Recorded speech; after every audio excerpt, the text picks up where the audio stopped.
만나서 반갑습니다. 반가운 얼굴들이 굉장히 많은데요. 제 얘기를 한번 해드리고 싶습니다. 제가 예전에 초등학교를 다닐 때는 방과 후에 이렇게 학교에서 이렇게 나오면은 좌판을 쭉 까셔가지고 장사하시는 분들이 굉장히 많으셨습니다. 그래서 뭐 먹는 것도 파시는 분들이 계시고, 뭐 희한한 물건들을 이렇게 갖다 놓고 파시는 분들도 계시고, 병아리를 또 파시는 분들이 있어서 병아리도 제가 한번 사가지고 길러본 적이 있는데요. 어느 날, 제가 초등학교 한 3학년 정도 됐었던 것 같아요. 우리 친구들하고 우르르 이제 학교가 끝나고 나오는데, 그때도 똑같이 이제 좌판을 깔고 장사를 하시는 분들이 굉장히 많았는데, 유독 한 군데만 아이들이 우르르 막 몰려가지고 막 정신없이 그룹을 지어서 보는 그런 광경이 있어서, 저도 호기심에 이제 제 친구들하고 거기 가서 이렇게 무엇을 파는지 지켜본 적이 있습니다. 근데 그 아저씨가 굉장히 신기한 물건을 갖고 왔는데요. 뭐냐면 하얀 왁스 같은 거였는데, 그거를 노란 주전자에다가 발라서 막 이렇게 문대니까 노란 주전자가 하얀 주전자가 되는 거예요. 너무나 신기했습니다. 막 하얀 주전자가 되니까 이 주전자가 마치 새 주전자가 된 것처럼 깨끗해져 가지고, 제가 생각했을 때는 진짜 신기한 물건이다. 그래서 혹하는 마음에 제가 그 약품을 하나 샀습니다. 사가지고 너무 즐거운 마음으로 흥얼거리면서 집에 왔는데, 집에 오자마자 그럼 이걸 써보고 싶을 거 아니에요. 그래서 제가 이걸 어떻게 쓸까 이렇게 고민을 하다가 주머니에 손을 넣어봤더니 10원짜리가 하나 있었습니다. 혹시 기억하시는 분들이 계실지 모르겠는데, 예전에 10원짜리는 노란색이었습니다. 그래서 제가 그 약품을 열어가지고 그 10원짜리에다 약품을 묻혀가지고 막 이렇게 문댔더니, 신기하게도 그 10원짜리 노란 게 하얗게 되는 거예요. 너무너무 신기했습니다. 그래서 막 재밌게 이렇게 10원짜리 노란 걸 하얗게 만들다가 문득 눈깔 사탕 하나가 먹고 싶었습니다. 저희 시대 때 분들은 어떤 건지 알던데 굉장히 동그랗고 큰 사탕입니다. 그게 하나에 10원이었는데요. 그래서 구멍가게에 가가지고 제가 10원짜리를 하나 내고 눈깔 사탕을 하나 사서 먹었습니다. 그래서 사가지고 제가 뒤를 돌아서려고 그러는데, 거기 주인 할머니가 잠깐만 기다리라고 그러는 거예요. 그러면서 저한테 90원을 거실러 주셨습니다. 그때는 100원짜리하고 10원짜리가 크기가 비슷했는데요. 100원짜리는 하얀색이었고 10원짜리는 노란색이었습니다. 근데 공교롭게도 제가 10원짜리를 하얗게 만들어놨기 때문에 이 할머니는 눈이 잘 보이시지 않으셨는지 이걸 100원짜리로 착각하셔서 저한테 90원을 거실러 주셨습니다. 마음이 쿵쾅쿵쾅쿵쾅 막 뛰는데 이걸 어떻게 하지 하다가 그냥 집으로 돌아왔습니다.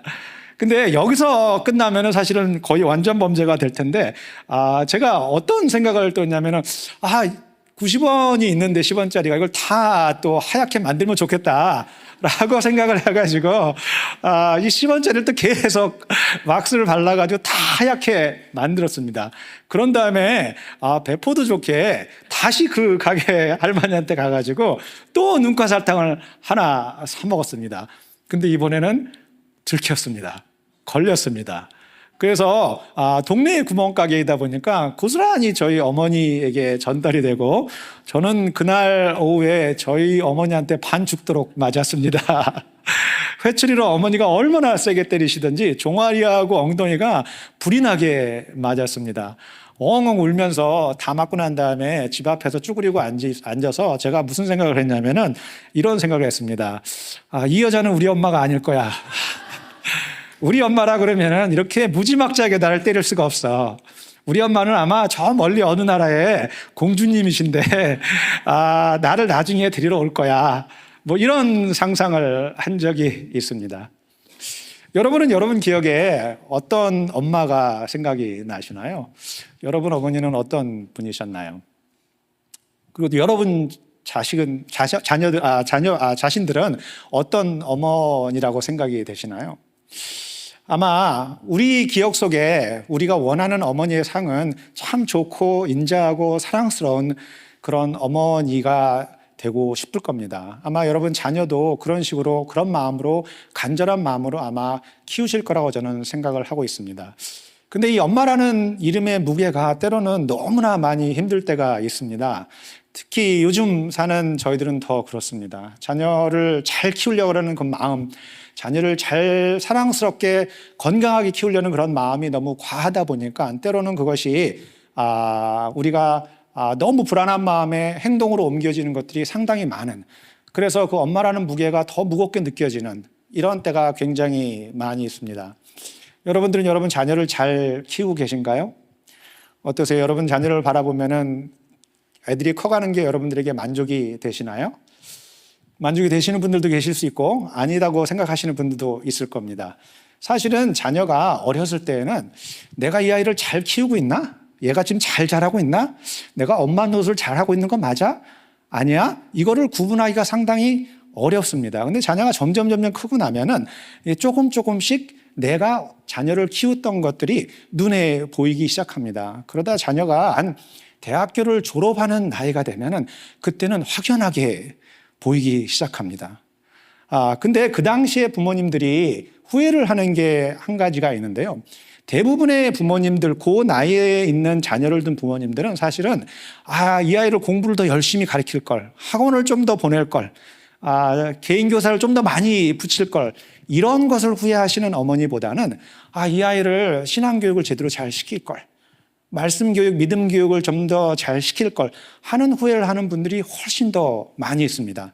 왜냐하면 우리의 믿음이 우리의 가치관이 되기 때문에 그렇습니다. 그래서 아이들이 성인이 되면은 그 가치관에 따라 움직이기 시작하는데요. 그 후에는 부모가 컨트롤할 수 없는 아이들의 행동들이 부모를 뜨아하게 만드는 것이 굉장히 많이 있습니다. 대표적인 게 동거를 하는 아이들이 굉장히 많다는 거예요. 결혼 전에. 술 마시는 아이들이 굉장히 많다는 거예요. 마리화나를 하는 아이들이 굉장히 많다는 거예요. 근데 부모가 아이가 그 정도 나이가 되면은 더 이상 엄마로서 어떻게 할 수 없는 그런 안타까움이 다가오는 그런 시기가 있습니다. 그래서 만약에 여러분의 자녀가 어리다고 한다면은 지금이 기회입니다. 지금 여러분들이 잘하셔야 됩니다. 지금 잘하셨을 때 여러분들이 나중에 미래의 시간에 후회하지 않는 그런 어머니의 모습이 될 겁니다. 그러면 어떻게 하는 것이 잘하는 엄마가일까요? 어떻게 아이들을 잘 키워야지 잘 키웠다는 그런 엄마가 될까요? 그거에 대해서 여러분들에게 오늘 말씀드리려고 합니다. 실상은 여러분들이 사실은 두 가지의 선택이 있습니다. 지금 이 자리에서 당장 여러분들이 그 선택을 하셔야 되는데요. 여러분들이 설령 선택을 안 하신다고 해도 여러분들은 선택을 안 하시는 것 자체가 이미 하나를 선택하셨다는 것입니다. 첫 번째 선택은 뭐냐면요. 하나님이 하십니다. 그래서 내가 믿습니다. 두 번째 선택은 엄마가 하십니다. 그래서 내가 믿습니다. 여러분들은 여러분 자녀가 어떤 엄마의 모습을 기억하기를 원하시나요? 하나님이 하십니다. 그래서 내가 믿습니다. 하나님을 따라가겠습니다. 순종하겠습니다. 라는 그런 엄마의 모습을 여러분들을 기억하기를 원하시나요? 아니면은 엄마가 하십니다. 그래서 내가 믿습니다라고 전적으로 엄마가 다 모든 것을 해결해 주는 그런 엄마의 모습을 기억하기를 원하십니까? 제가 한국 TV를 보다가 뜨아하는 장면을 봤습니다. 바로 칠세고시라는 말이었습니다. 칠세고시. 이 칠세고시는 명문 학원을 아이들에게 보내기 위해서 7살 때 시험을 치는 것이라고 합니다. 그래서 아이들이 7살 때 시험을 쳐야 되는데 이 시험 문제가 한 중학교, 고등학교 정도 수준이라고 그래요. 근데 그 TV에서 보니까 엄마들이 그 조그만 7살짜리 아이들, 한국 나이로 7살이니까 미국 나이로 한 6살 됐겠죠? 그거보다 생일이 좀 덜 지난 애들은 한 5살짜리도 있을 것 같아요. 제 생각에는. 미국 나이로 하면은. 손을 붙잡고 쭉 길을 엄청나게 서 있는데 그 명문 학원에 7살 때 들어가면은 명문 대학교까지 갈 수 있다라는 어떤 암암리의 생각들이 엄마 마음속에 있는 것 같습니다. 그래서 어떻게 하든지 우리 아이를 거기다 집어넣으려고 엄마들이 아예 손잡고 간절한 마음으로 거기에 시험을 보러 온 것입니다. 근데 그거보다 저의 마음을 더 많이 안타깝게 했던 것은 뭐냐면은 그 7세 고시를 치기 위해서 아이들이 4살부터 학원을 가야 된다는 거예요. 4살부터 학원을 가서 4살부터 열심히 공부를 해서 7살 됐을 때 그 7세 고시를 쳐야 된다라고 하는 것입니다. 너무나 안타깝지 않습니까? 여러분들은 어떻게 생각이 되십니까? 저는 그것이 아동 학대 수준이라고 생각합니다. 근데 엄마들은 자기 자녀들을 학대하고 싶었을까요? 엄마들은 자기 자녀를 그렇게 어려움 속으로 막 몰아넣고 싶었을까요? 그렇지 않았을 것입니다. 근데 엄마들은 자기의 불안을 어떻게 할지 몰라서 우리 아이들이 뒤떨어지는 것이, 우리 아이들이 처지는 것이 너무나 불안해서 어쩔 수 없이 옆집 엄마도 하니까 나도 한다라는 그런 심정 가지고 그렇게 하는 엄마들이 아마 대부분 많이 있을 것입니다. 여러분 자녀가 그런 상황이라면 어떻게 하실 건가요? 그렇게 7살짜리 아이의 손을 붙잡고 명문 학원에 보내기 위해서 줄을 서서 시험을 보게 할 건가요? 물론 여기 계신 모든 분들은 그렇게 안 하리라 저는 믿습니다. 아멘. 물론 여러분들은 모두 하나님 말씀대로 순종하고 살아가시는 분들이기 때문에 그렇게 안 하리라 저는 믿습니다. 근데 그렇게 하시는 분들이 계십니다. 그렇게 살아가시는 분들이 계세요. 엄마가 하십니다. 그래서 내가 믿습니다를 계속해서 주입시키는 그런 엄마의 자녀 교육법이 있다는 거죠. 오래된 이야기는 하지만 제가 아주 오래전에 이런 케이스를 상담을 한 적이 있습니다. 사무실에 있는데 아빠와 오빠가 이 여자아이, 그 당시에 고등학생 아이였는데 이 아이를 부축을 해가지고 제 사무실에 들어왔습니다. 혼자 걸을 수도 없었어요. 혼자 걸을 수도 없어가지고 아빠와 오빠가 부축을 해서 겨우 제 사무실에 들어와가지고 소파에 덜썩 주저앉았는데 몸을 제대로 가누지를 못하는 것입니다. 그래서 모든 정신질환은 반드시 신체적으로 아무 문제가 없어야 됩니다. 그래서 정신질환의 치료의 가장 첫 번째 기본적인 것은 가서 건강검진을 받아보세요가 첫 번째입니다. 그래서 모든 건강검진을 다 받았을 때에 이 사람에게 아무 문제가 없다라고 진단이 내려지면 그 다음에 정신과 치료를 하는 것입니다. 그게 순서입니다. 그래서 제가 부모한테 물어봤습니다. 따님이 그러면은 건강검진을 최근에 받으신 적이 있습니까? 라고 물어봤더니 모든 건강검진을 다 했는데 모든 의사들이 이 아이는 아무 이상이 없다라고 이야기를 한다는 것입니다. 근데 이 아이는 한 6개월 동안 침대에서 일어나지를 못했습니다. 겨우 손 들어서 밥을 먹을 정도, 겨우 양치질 조금 할 정도, 그러다가 그나마 제 사무실에 왔을 당시에는 조금 나아진 상태였어요. 그래서 도대체 이 아이가 그러면은 정신이 그렇게 힘들은 이유가 무엇일까? 육체적으로는 다 건강하고 모든 것이 다 멀쩡한데 왜 이 아이는 이렇게 정신적으로 힘들어서 자기 몸 하나 가눌 수 없는 그런 상황이 됐을까라고 이야기를 하는데 너무나 가슴 아픈 그런 소식을 들었습니다. 그것은 뭐냐면은 그 엄마가 엄청나게 불안하신 분이었던 건가 봐요. 이 아이를 학교가 이제 끝나면은 학원을 이제 보내는데요. 학원이 매일 가야 돼요. 거기다가 부족해가지고 각 과목마다 개인 교사들이 다 있어요. 그러면 이 아이가 학원 갔다가 개인 교사한테 그 과외를 받고 집에 돌아오면은 거의 한 12시 정도가 되는데 이 12시부터 이제 학교 숙제를 해야 되죠. 학원 숙제를 해야 되죠. 과외 숙제를 해야 되죠. 그러니까 이 아이는 보통 잠을 자는 게 2시, 3시에 잠을 자는 거예요. 근데 아침에도 학교 시작하기 바로 전까지 잠을 잘 수 있는 것이 아니라 엄마가 일찍 깨웁니다. 왜냐하면 학교 가기 전에 예습을 해야 돼요. 예. 그래서 아이가 먼저 일어나가지고 예습을 하면서 학교를 가야 되는 이 생활을 거의 한 2년 이상을 반복을 한 겁니다. 근데 아이가 너무나 순종적인 아이라서 너무나 착한 아이라서 엄마한테 아무런 이야기를 못했던 겁니다.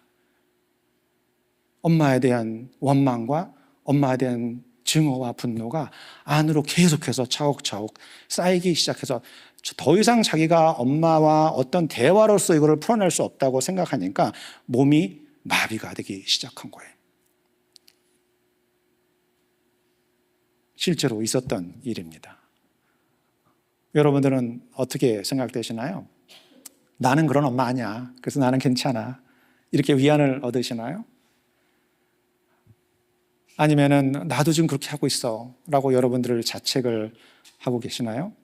만약에 여러분들의 불안으로 엄마가 하십니다. 그래서 내가 믿습니다라는 쪽으로 계속 자녀들을 몰아가기 시작한다고 한다면은 여러분은 아마 드라마 폭삭소가수다의 영범이 엄마가 될 겁니다. 자녀가 자녀의 인생을 살아야 되는데 엄마의 인생을 거기다 덧붙여가지고 엄마가 원하는 삶을 살게 하는. 제가 여러분들에게 전번에 설교할 때도 말씀을 드렸는데요. 여러분들의 자녀의 학교 성적은 여러분 자녀가 태어나기 전에도 이미 결정이 다 끝났습니다. 95% 이상이 유전적인 거예요. 그래서 여러분들이 공부를 잘했으면 자녀들도 당연히 공부를 잘할 겁니다. 근데 여러분들이 공부를 못했으면 당연히 여러분들도 자녀들도 공부를 못할 거예요. 여러분들이 이렇게 전전긍긍 안 해도 괜찮습니다.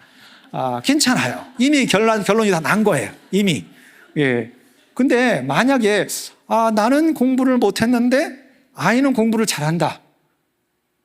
그러면 이게 무슨 일일까요? 여러분의 배우자가 여러분 똑똑한 사람인 거예요. 그쪽 유전자를 타고난 거예요. 근데 반대인 경우가 있잖아요. 공부를 나는 잘했다고 생각하는데 또는 내 배우자는 잘했다고 생각하는데 아이는 공부를 못한다? 그럼 여러분들이 머리가 별로 안 좋았던 거예요. 예. 여러분들이 진짜 해야 될 것은 뭐냐면은 여러분 자녀가 만약에 공부를 못한다 그러면은 여러분 자녀에게 여러분들이 진짜 심각하게 이렇게 얘기를 하셔야 돼요. 엄마가 미안해. 엄마가 미안해. 예. 좀 더 좋은 유전자를 물려줬어야 되는데 엄마가 미안해. 근데 다행히게도 하나님이 공부를 잘하는 아이를 주신 거는 그것이 그 아이의 달란트예요. 달란트. 모든 아이들이 다 공부를 잘하지는 않아요. 그렇다고 해서 모든 아이들이 성장을 이상하게 하는 것도 아니고, 그렇죠? 이상한 삶을 사는 것도 아니고, 공부를 못했다고 해서 우리 인생이 끝나는 것도 아니고, 그죠? 공부는 그저 하나의 달란트일 뿐이에요. 그 외에 여러 가지 너무나 많은 달란트들을 하나님께 주셨는데 여러분들 엄마로서 우리가 해야 될 것은 뭐냐면은 아이를 공부 못한다고 자꾸 닥달하는 것이 아니라 하나님 이 아이에게 주신 달란트가 무엇일까요? 그래서 이 아이에게 그 달란트를 사용할 수 있도록 여러분들이 그 달란트를 같이 찾아가면서 달란트가 충분히 발현이 될 수 있도록 도와주는 역할을 하는 것이 바로 엄마가 해야 되는 역할입니다. 엄마의 불안을 아이들에게 전개시키지 마시고 하나님께 의지하는 어머니가 되시길 바라요. 하나님, 내가 하나님을 믿습니다. 그래서 하나님 뜻대로 하십시오라고 고백을 하는 것은 나의 모든 의지와 나의 모든 생각들을 다 내려놓겠다라는 것입니다. 그것이 오늘 본문 말씀입니다. 오늘 본문 말씀 다시 한번 읽어볼까요? 여러분도 한번 암기하시죠? 시작. 너희는 먼저 그의 나라와 그의 의를 구하라. 그리하면 이 모든 것을 너희에게 더 하시리라. 아멘. 너희는 먼저 그의 나라와 그의 의를 구하라. 그리하면 이 모든 것을 더 하시리라. 이 말씀을 여러분들이 진짜 믿는다고 한다면은 오늘부터 여러분들의 자녀 교육 방식은 완전히 달라져야 됩니다.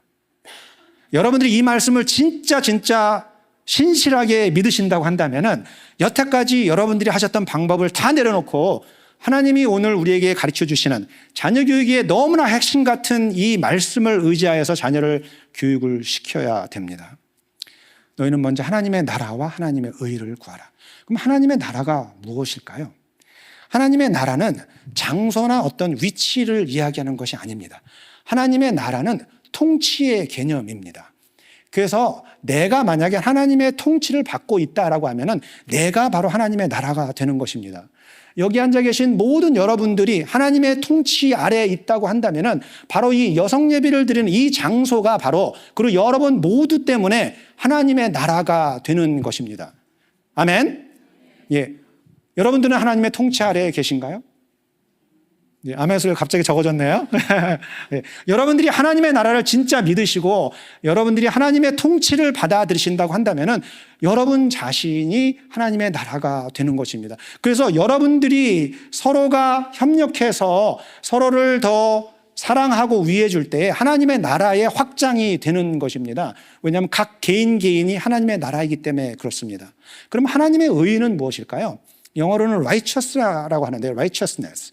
하나님의 의는 전지전능하신 하나님, 전지전능하신 하나님이 가지고 계신 모든 것을 내가 믿으며 그에게 무조건 복종하겠다는 뜻입니다.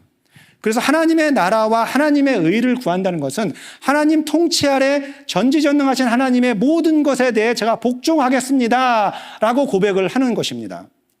그러면 어떤 상황이 벌어지나요? 이 모든 것을 더하신다 그러셨어요. 여러분들이 여러분 자녀를 하나님의 나라와 하나님의 의로 키우신다고 하신다면은 여러분 자녀의 모든 것을 하나님께서 책임져 주신다라고 이야기를 하시는 거예요. 근데 우리가 그것을 믿으면은 그렇게 당연히 자녀 교육을 시키겠죠. 근데 불안이 확 엄습해 오는 거예요. 그래서 우리는 인간적인 생각을 하게 됩니다. 그래서 우리는 인간적으로 뭔가를 하려고 해요. 그래서 암암리의 자녀들에게 엄마가 마치 전지전능하신 분처럼 느껴지는 거예요. 엄마가 하라는 대로 무조건 다 해야 된다고 생각이 드는 거예요. 그 불안함을 여러분은 하나님 앞에 갖고 나오셔야 됩니다. 그래서 하나님, 저는 하나님의 나라와 하나님의 의를 먼저 구하겠습니다. 그리고 하나님이 약속하신 이 모든 것을 더하신다는 그 하나님의 축복의 말씀을 제가 믿습니다라고 고백을 하셔야 된다는 거죠. 열왕기상 2장에 보면은요, 다윗과 솔로몬의 대화 내용이 나옵니다. 열왕기상이 다윗의 이야기로 시작이 되는데 시작부터 다윗의 죽음으로 시작이 됩니다. 이스라엘의 2대 왕인 다윗이 이제 죽을 때가 됐습니다. 그래서 3대 왕이 될 자기 아들 솔로몬에게 마지막 유언을 하는 장면이 열왕기상 2장에 나옵니다. 2장 2절을 같이 한번 읽어볼까요? 준비되셨나요? 시작.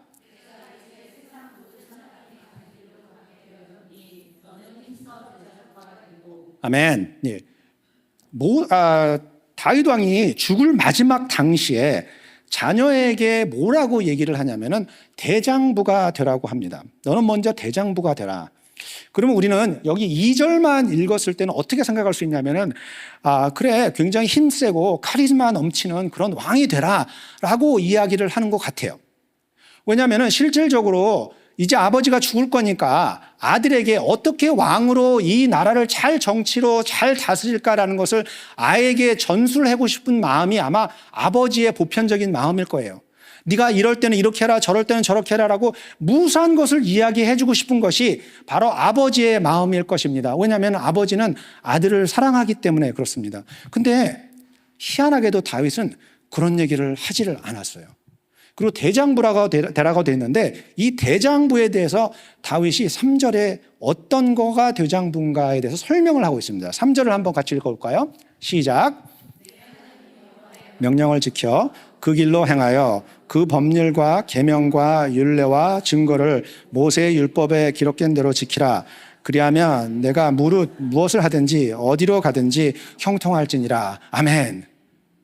어디 말씀하고 좀 비슷하지 않나요? 오늘 본문 말씀하고 비슷하지 않나요? 예. 다윗이 그러면은 왜 그가 죽음을 앞두고 하나님께 순종하고 하나님께 복종하는 그런 삶을 살아라라고, 그게 대장부의 삶이라라고 왜 그렇게 얘기를 했을까요? 왜냐하면은 다윗의 삶을 우리가 보잖아요. 그러면 딱 두 가지로 나눠집니다. 하나님을 순종했을 때의 다윗의 삶과 하나님께 불순종했을 때의 다윗의 삶이 극명하게 나눠집니다. 하나님께 순종했을 때에는 다윗은 그 어린 나이에도 그 큰 거인의 골리앗을 물리치는 엄청난 용맹, 엄청난 기적과 같은 일을 행했습니다. 하나님께 순종하는 삶을 살았을 때. 그런데 하나님께 불순종하는 사람 했을 때는 어땠습니까? 그가 자기의 가장 소중히 다루는 장군 중에 하나인 우리아의 아내 밧세바를 범하는, 그리고 거기서 더 나가서 우리아를 죽여버리는 엄청난 끔찍한 범죄를 저질렀습니다. 그리고 또 하나님께 불순종해서 뭐를 했냐면요, 인구조사를 했어요. 왕이 왜 인구조사를 할까요? 자기가 더 큰 왕이라는 것을 자랑하고 싶은 거예요. 다윗 같은 경우에는 자기가 얼마나 많은 군사가 있는지, 그래서 전쟁을 어떻게 자기가 잘할 수 있는지 그거를 좀 알아보고 싶었던 거예요. 사실 전쟁 시기도 아니었습니다. 굉장히 평화로운 시기였는데도 불구하고, 하나님이 인구조사를 하지 말라고 했는데도 불구하고 다윗은 자기가 굉장히 위대해 보이고 싶었어요. 그래서 인구조사를 했습니다. 거기에 대한 결과는 어땠을까요? 참담합니다. 인구조사 하지 말라고 그랬는데 인구조사를 하는 바람에 전염병이 돌아서 그만 7만 명이 그냥 죽어버렸습니다. 하나님께 순종했을 때와 하나님께 불순종했을 때의 다윗의 삶은 극명한 차이를 보입니다. 그래서 다윗은 그 아들에게 이야기를 하는 겁니다. 잘 들어. 내가 하나님께 순종을 했더니 하나님께서 나와 동행하시고 이렇게 축복을 해주셔서 나라가 평탄하고 평화로워질 거야. 너는 반드시 하나님께 순종하는 그런 왕이 되어야 돼. 라고 이야기를 아들에게 해주는 거예요. 그가 인생을 통해서 배운 게 바로 그거니까. 그죠? 여러분들은 그렇게 하시지 않으시겠어요? 여러분들이 천국에 가시기 전에 자녀들에게 한마디를 남기고 싶다고 한다면 여러분들은 어떤 말을 자녀들에게 남길 건가요? 돈이 중요한가요? 명예가 중요한가요? 아니요, 그렇지 않아요. 중요한 것은 영원하신 하나님을 믿는 그 하나님을 따라가는 그런 삶이 굉장히 중요한 겁니다. 그게 너무나 소중한 겁니다. 그래서 자녀들에게 그런 이야기를 해 주실 거예요. 솔로몬은 순종하는 마음으로 아버지가 원하는 대로 그렇게 사는 듯 했습니다. 하나님께 지혜를 구하고 기도하고 그런 왕으로 사는 듯 했습니다. 근데 열왕기상 11장에 와서 솔로몬의 본 죄악의 모습들이 드러나기 시작해요. 우상을 섬기고 이방 여자들과 결혼을 하고 하나님이 하지 말라는 일은 골라서 다 하고 다닙니다. 여러분들도 그런 경험을 하시지 않나요? 엄마가 아이에게 하지 말라고 그러면 아이는 가서 막 하잖아요. 엄마가 이거는 잘못된 거라 그러면 막 가서 하잖아요. 다윗도 천국에서 자기 아들 솔로몬을 바라봤을 때 가슴이 많이 아팠을 것 같아요. 근데 솔로몬이 그렇게 엄청나게 하나님을 순종하지 않고 불순종하는 삶을 사니까 하나님이 진노를 하셨어요. 그러면서 하나님이 뭐라고 얘기하셨냐면 내가 너를 멸한다고 그랬어요. 내가 너를 멸하리라. 네가 순종하지 않는 왕이니까 내가 너를 멸하리라. 근데 하나님의 마음을 우리가 참 모를 때가 굉장히 많은 게요. 그렇게 얘기하시고 하나님이 그 다음 절에 뭐라고 얘기하시냐면은 그런데 너의 아버지 다윗의 믿음을 생각해서 내가 너희 대회 때는 멸망을 하지 않으리라 얘기하세요. 너희 아버지 다윗의 믿음 때문에. 네가 비록 불순종하지만 네 아버지 다윗 때문에 내가 너를 멸하지 않으리라. 여러분 혹시 여러분 자녀로 인하여 고민이 많으신가요? 여러분 자녀를 키웠는데 여러분 딴에는 열심히 기도로 키웠는데 크고 보니 자녀가 여러분이 기도한 대로 안 되는 것처럼 보여지나요? 그럴지라도 여러분 하나님께 매달리시기 바랍니다. 여러분들의 믿음 때문에 하나님은 여러분의 자녀를 보호하실 거예요. 여러분들 믿음 때문에 하나님은 여러분의 자녀를 결단코 놓지 않으실 겁니다. 실망하지 마시고 여러분 끝까지 하나님께 의지하는 그런 믿음을 여러분 삶 속에서 해내시기 바랍니다. 너무나 중요한 겁니다. 그것이 바로 하나님이 하십니다. 하나님이 하십니다. 그래서 내가 믿습니다. 이제는 더 이상 엄마가 하십니다. 그래서 내가 믿습니다는 아닙니다. 엄마는 있을 수가 없어요. 우리는 자녀를 선물로 받은 거예요. 선물로 받은 자녀를 잘 키워서 하나님 나라를 잘 섬기는 그런 자녀로 키워서 세상에 내보내야 되는 것이 우리의 임무인 거예요. 우리가 자녀를 소유하려고 하지 말고 우리가 자녀를 내 것처럼 여기려고 하지 말고 하나님 나의 자녀 여기 있습니다. 제가 이 소중한 자녀를 잘 키워낼 수 있도록 저와 함께 해주십시오 라고 여러분들이 간절하게 기도를 해야 되는 것이죠. 우리가 실수를 하는 것은 뭐냐면요, 우리는 자녀 교육을 말로 하는 거라고 생각을 해요. 그래서 엄마가 맨날 잔소리 하잖아요. 막 잔소리하고 이거 해라 저거 해라 막 공부해라 막 얘기하고. 근데 자녀 교육은 말로 하는 게 아니에요. 행동으로 보여주는 겁니다. 행동으로 보여주는 거예요. 여러분들이 믿음의 행동을, 여러분들의 믿음의 삶을 살아낸다고 한다면은 자녀들은 반드시 하나님께 돌아올 거예요. 반드시 믿음의 삶을 놓지 않을 것입니다. 그래서 여러분들이 보여주세요. 삶으로 보여주세요. 믿음으로 보여주세요. 기도로 보여주세요. 말씀 묵상으로 보여주세요. 여러분의 행동으로 그리스도의 삶이 무엇인지 보여주세요. 그것이 여러분들이 자녀들에게 줄 수 있는 가장 큰 선물입니다. 자, 이제 다시 한번 여러분들에게 물어보겠습니다. 하나님이 하십니다. 그래서 내가 믿습니다. 이런 엄마가 되고 싶으신가요? 아니면 엄마가 하십니다. 그래서 내가 믿습니다. 이런 엄마가 되고 싶으신가요? 그거의 갈림길은 마태복음 6장 33절입니다. 그의 나라와 그의 의를 구했을 때, 그때 우리는 비로소 우리의 신앙 고백이 우리의 삶을 통해서 나오는 것입니다.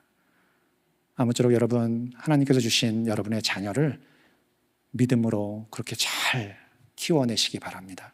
이 시대는 그 어떤 전도보다 여러분 자녀를 잘 키워내는 것이 더 소중합니다. 더 귀합니다. 그래서 여러분 자녀를 키우시는데 기도로, 말씀으로 잘 양육하셔서 귀한 주님의 자녀로 성장할 수 있도록 늘 하나님께 매달리는 여러분 되시기를 간절히 축복드립니다. 기도하겠습니다.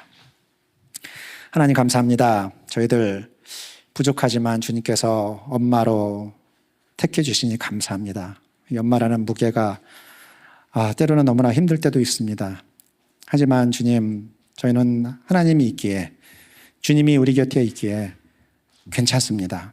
저희가 불안할 때 하나님, 내 명철과 의지를 따라가지 않게 도와주시고, 내가 불안할 때 하나님께 나와서 엎드리는 그런 귀한 주의 딸들이 다 될 수 있도록 아버지가 도와주시고, 그로 인하여 하나님이 솔로몬에게 말씀하신 것처럼 다윗 왕의 믿음 때문에 내가 너를 치지 않으리라 하신 그 말씀을 우리도 기억하게 도와주시고, 우리의 믿음 때문에 하나님께서 우리의 자녀를 축복하시리라는 것을 늘 생각하는 그런 귀한 엄마들이 다 될 수 있도록 아버지가 축복하여 주시옵소서. 예수님 받들어 기도드렸습니다. 아멘.